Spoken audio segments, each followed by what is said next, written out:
नमस्कार बच्चों। आज हम कक्षा 8वीं की विषय हिंदी की पाठ्य पुस्तक भाग 3 की पहली कविता ध्वनि पढ़ेंगे। ध्वनि कविता के कवि सूर्यकांत त्रिपाठी निराला जी है। निराला जी ने ध्वनि के माध्यम से अपने अंतर्मन की आवाज़ को प्रकट किया है। ध्वनि कविता में वसंत ऋतु के माध्यम से कवि युवा पीढ़ी को संदेश देना चाहता है। उनके मन में से हताशा और निराशा को दूर करके वसंत की भांति नई उमंग और नया जोश भरना चाहता है। यह संदेश इस कविता में कवि ने दिया है। इस कविता का पहला पद्यांश है, अभी न होगा मेरा अंत, अभी अभी तो आया है मेरे वन में मृदुल वसंत। अभी न होगा मेरा अंत। कवि कहते हैं कि उनका अंत अभी नहीं होगा। उनके जीवन में वसंत अभी अभी ही तो आया है। कवि का मन जोश और उत्साह से भरा हुआ है।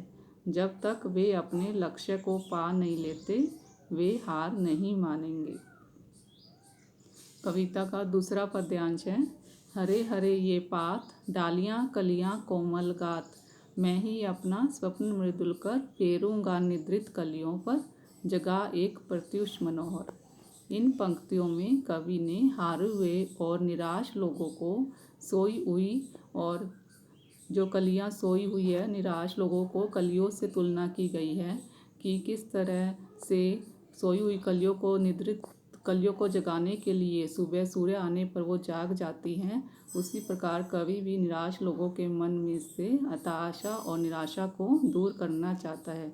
जिस प्रकार सूरज के आ जाने से सभी पेड़ पौधे और कलियों में जान आ जाती है, उसी प्रकार कवि अपनी प्रेरणा रूपी सूर्य से निराश लोगों के मन में उत्साह और उल्लास भरना चाहते हैं। कवि हार मान चुके लोगों के जीवन में उत्साह भरना चाहते हैं।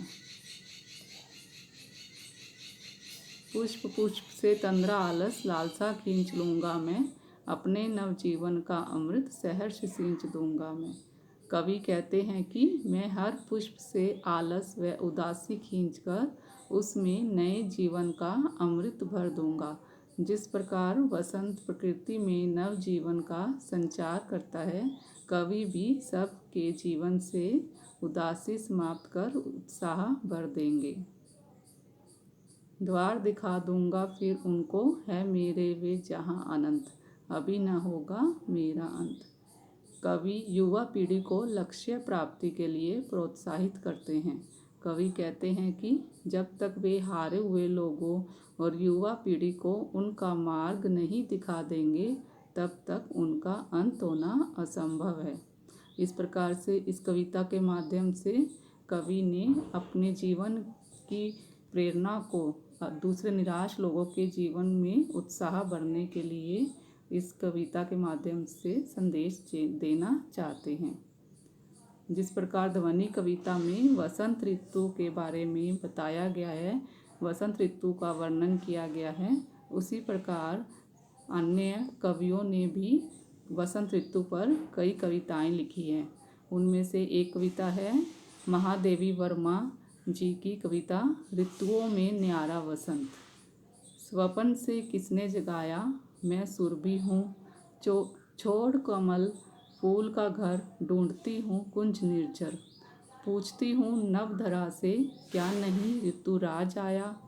मैं ऋतुओं में न्यारा वसंत, मैं अग जग का प्यारा वसंत, मेरी पग ध्वनि सुन जग जागा, कन कन ने छवि मधुरस मांगा।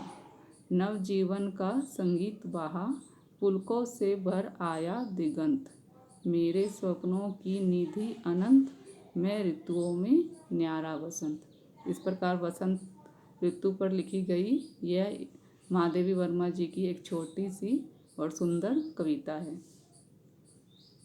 वसंत ऋतु पर हम अगली कविता कवि सोनलाल द्विवेदी जी की पढ़ेंगे। आया वसंत आया वसंत, आया वसंत आया वसंत, छाई जग में शोभा अनंत, सरसों खेतों में उठी फूल, बोरे आमों में उठी झूल, बेलों में फूले नए फूल, पल में पतझड़ का हुआ अंत। आया वसंत आया वसंत, लेकर सुगंध बहरा पवन, हरियाली छाई है बन बन, आया वसंत आया वसंत। इस तरह से ये भी एक सुंदर और छोटी कविता है जो सोनलाल द्विवेदी जी ने वसंत ऋतु पर लिखी है। वसंत ऋतु पर एक और कविता है। सबका हृदय खिल खिल जाए, मस्ती में सब गाए गीत मल्हार, नाचे गाए सब मन बहलाए, जब वसंत अपने रंग बिरंगे रंग दिखाए। खिलकर फूल गुलाब यूं इठलाए, चारों ओर मंद मंद खुशबू फैलाए। प्रकृति भी नए नए रूप दिखाए, जब वसंत अपने रंग बिरंगे रंग दिखाए।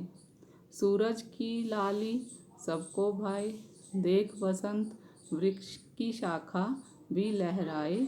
खुला नीला आसमां सबके मन को हर्षाए, जब वसंत अपने रंग बिरंगे रंग दिखाए। नई उमंग लेकर नदियाँ भी बहती जाए, चारों ओर हरियाली ही हरियाली छाए। शीत ऋतु भी छूमंतर हो जाए, सबका हृदय खिल खिल जाए। इसी तरह आपको भी गृह कार्य में वसंत ऋतु पर अन्य कवियों द्वारा लिखी गई और भी कई रोचक कविताएं हैं, उन कविताओं को पढ़ना है। धन्यवाद।